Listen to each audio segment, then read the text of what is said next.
of internally displaced people have arrived here in the last 3 months.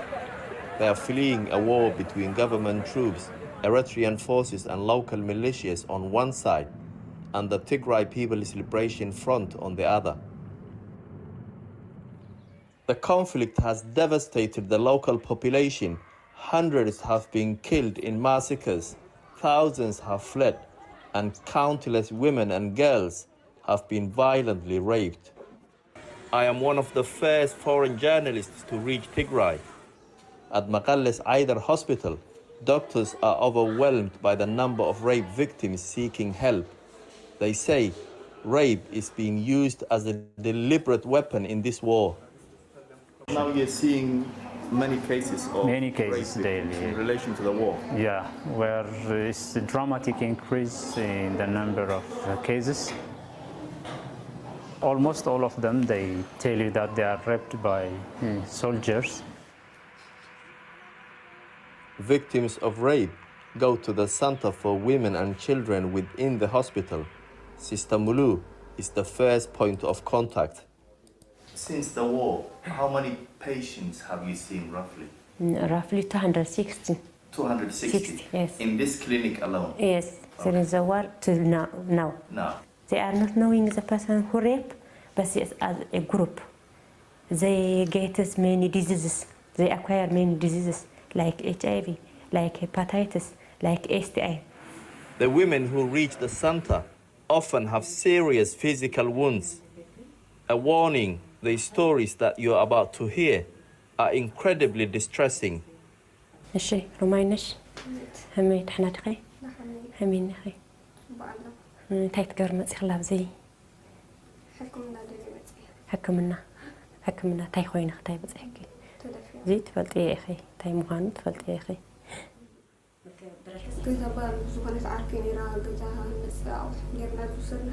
هو كاون سلنا نسرعتو مجمرة هو كاون سابويا وعمة وعمة ساودي أبويتا كاو أنا عاست عنك في مسلمي نا فريق هيدا متحرك جميع إيدهم كاو زحدا عاست في روعين كاو سنبوتي من لا قتلوا ما لا أخذ فرقي هندي يسويهم دفرق خلتصة. Rumainesh's story is recorded. Medical examinations will be done, and she's given an initial counseling session. But this is one of the only hospitals still open in this region. The charity MSF estimates that just over 10% are functioning normally. The other have been destroyed in this war. There is no transportation. They can buy themselves to work. After 3 days, after 4 days, after a week, they become very angry. They haven't have any clothes. They are migrants. They haven't have any financial. They haven't any clothes. Their clothes are disorganized by the sharp materials, by knife, by anything when they are raped the persons. They cry with them in this center. They become damaged our minds. This is not, this is heavy to understand. Nobody feels safe, even in this hospital, which is guarded by government forces. 2 weeks ago, a medical student was raped by soldiers in this compound as she walked from the library to her classroom. Before the war, the police had the power to bring perpetrators to justice, but the local administration has been disbanded since the conflict began. Now, the Tigray region is under a state of emergency, and a coalition made up of Ethiopian troops, Eritrean soldiers and local militias know that they have the ultimate power. Some are accused of being on a revenge mission. There is no police service, there is no court. Every person is as you do as you want by now. The Tigray People's Liberation Front, or TPLF, ruled Ethiopia for 27 years. They too committed crimes against other communities in the country. Once a powerful group, they are now hiding in the mountains, unable to protect their population, and the people here feel helpless. What's happening to them, especially to the women of Tigray? So she came here around 9 days ago? Yeah. So rape cases are still coming, or rape victims are still coming? Yeah, you can get them in the war, you can get them wherever you like, but rape cases are always coming. The special thing about this case is this client is she was already pregnant, and on top of that she was raped, and she was also hit by the gun, so she has sustained almost 3 injuries being pregnant with around 10 weeks of gestational age, and raped. Probably from her history that she told us, from her history, she was raped for 3 days, being locked in a house by one of the soldiers, and she came to us bleeding. This 19-year-old girl was working as a waitress and was stopped by soldiers on her way home.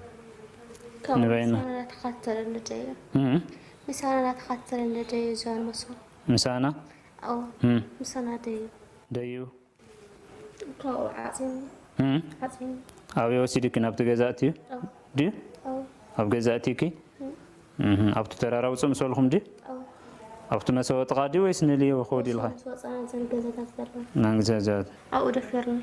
أراعي مع التواني. كأو مسكان فوق أجرح حد سواسي. نودك أجرح حد سواسي أقفتنا بالوبري. كأو واتي يعني. واتي خاملي تخيا؟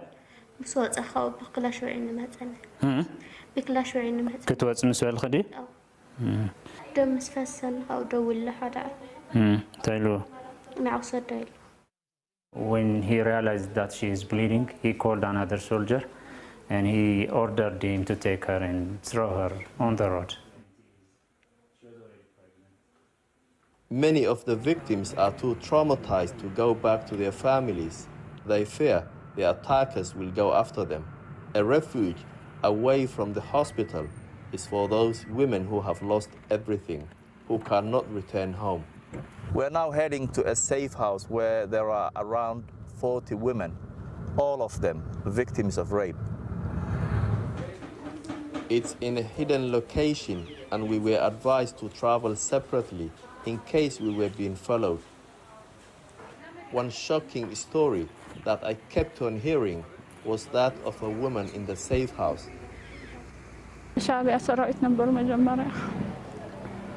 ልብሳቸው የሻዕቢያ ሲሆን አነጋገራቸው እንጂ ልብሳቸው እንደ አብይ መሐመድ እንትን የለበሱ ናቸው። ገፍትሮ ገቡ። የበረበና ቡና ሸጥ ነበር። 6 ሴቶች ነበር። 30 ወንዶች ነው የገቡት ፋይተሮቹ። ከዛ ሁላችን ልብሳቸው ወደ መሬታችን በቁልበት አንድ ለአምስት አንድ ለአምስት ነበር። ሲደፍር ገና ደግሞ ፎቶ እያነሳች ጫወተብን። ለሆነ ማታ እዚህ ካድራችሁ ገዳቻለ አንድ ልጅ አገረድ ነበር የደፈራት። This was the first time she was raped. She managed to escape and get help, but when she went home, she was raped again. Whilst trying to flee with her 12-year-old son, they and other women get caught again. እናታቸው ወረዱና መርፌ ያመጡ እኔ ከነልጄ ነፃ ነው ለሁሉ መርፌ ተወጋ። ላስቀጣን ለቆታቸው አጥቶ ይሄ ታሱ እንደዚህ አንድ ዛፍ ላይ እና ድንጋይ ላይ ታስረ እንደዚህ በቃ ይሄኛው ያይሰራም ይወድና ዱላም ተደበደብ መርፌም ተደምሰና 10 ቀን ሙሉ በረሃ የሬሳዎች አሉ ማት የሞቱ ሰው አለ። ጅባት በአሞራ ጠጎ በሬሳ ላይ ነው የሚረማመደው። ይጠጣሉ። ልክ ግንኙነት ካረጉ እንዲወረ ለሞነው አትሰማለኝ። ወደ ልጅ አፎመዛዝራሉ ወደ ህፃኑ ልጅ በዛ ውስጥ ቀን በኋላ እርጉዟን ኦፕሬሽን ነበር እንደደች እሷ ስታርፍ ልጇ መስጨው እሱንም በጥይት ወጥቶበት ተሰነጣል። ሱባ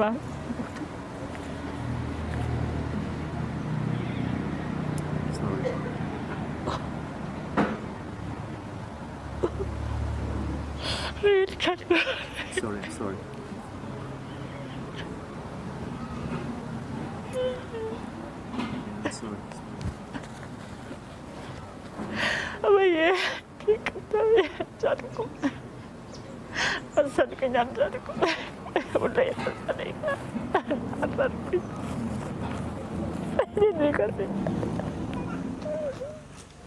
Twelve years her son killed in front of her.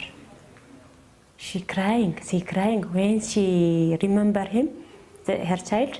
She crying. She is not stable.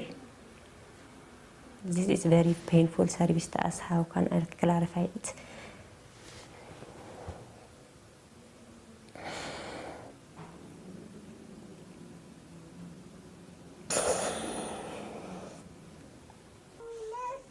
For every woman who manages to get help, there are 20 or 30 more she talks about who haven't been able to make it to a safe place. The innocent victims of a war who feel abandoned not just by their country, but by the international community.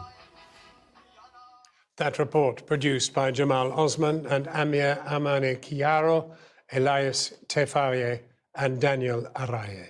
And if you've been affected by the issues in this report, you can go to channel4.com/support. Tonight, in a statement, the Ethiopian embassy has said that they remain deeply concerned by allegations of the use of rape as an instrument of war. The government also maintains a zero-tolerance policy towards rape and sexual violence. It goes on. The government of Ethiopia has taken concrete steps to address any human rights abuses that have occurred within the context of the conflict triggered by the TPLF, and also welcomes international assistance to undertake further investigations, and welcomes the possibility for collaboration on potential joint investigations with relevant human rights bodies. That was their statement. Now, this terrible conflict has inevitably led to a refugee exodus. We're joined now from the Sudan-Ethiopia border by CNN senior international correspondent Nema El-Bagir. Nema, you've also heard, I wonder if you've also heard the kind of accounts that we saw in Jamal's report, and are people still fleeing across the border? We've certainly heard similar stories with regards to the perpetrators. This allegation that Eritrean soldiers, Amhara militia, the Fanu, also another Amhara militia have been involved with this. And also the sense that the women have that this is very, very intentional, that the pathology behind this isn't about rape as a tragic consequence of war. Definitely that they feel this is about rape as a weapon of war. One of the women whose stories was relayed to us, because even here in Sudan, Matt, women are very, very afraid. This was relayed to us through a doctor, said that when she was raped repeatedly by Ethiopian soldiers, she says she was told that her blood was being purified, that she was being Amharized. The Amhara, of course, another ethnic group involved in that conflict in Ethiopia. And for those who are familiar with what happened in the former Yugoslavia, with what happened in Darfur, which I covered, that has chilling overtones, that just a very similar feeling that these women aren't just part of a conflict to push the Tigrayans off the land. This is about erasing Tigray and the Tigrayan identity and the Tigrayan bloodline, which is one of the hallmarks of genocide. The sadness is that those stories are now even being stifled from reaching the world through one of the last safe havens, which was the passageways through here to Sudan. Back in December and November, thousands of refugees made their way here. A couple of days ago, we were told 12 made it. Today, 5 to 6. And we understand, not just from the refugees, but also from contacts within the Sudanese military, that is because there is a concerted effort by the Ethiopian military to block these refugees from safety and to keep their stories, the other side, hidden away in Tigray, Matt.